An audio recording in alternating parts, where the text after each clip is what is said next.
कार्तिक महिनाको एक चिसो बिहान धनकुटा जिल्लाको सानो गाउँ छिन्ताङ असामान्य रूपमा तनावग्रस्त थियो।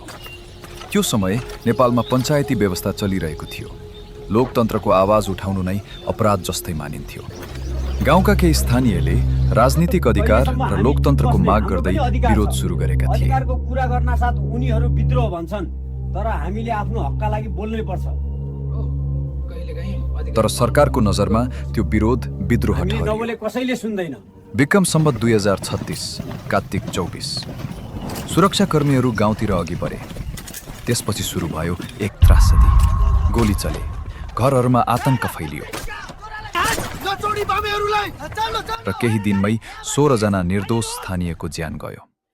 मर्मेहरूमा किसान थिए, मजदुर थिए, यहाँसम्म कि 14 वर्षका विद्यार्थी केशरमान राई पनि त्यस दिन गोलीको शिकार बने।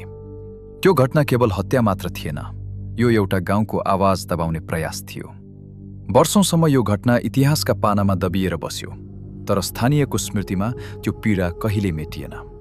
पछि छिन्ताङमा पञ्चकन्या शहीद स्मृति पार्क निर्माण गरियो, जहाँ ती सबैको सम्झनामा श्रद्धाञ्जली अर्पण गरिन्छ। आज छिन्ताङ हत्याकाण्ड हामीलाई एउटा महत्त्वपूर्ण प्रश्न सम्झाइरहन्छ।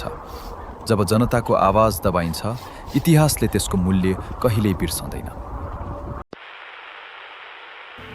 2036 साल कार्तिक 24 गतेदेखि लिएर कार्तिक 29 गतेसम्ममा चाहिँ यहाँ निर्ममतापूर्वक हत्या 16 जनाको हत्या गरियो।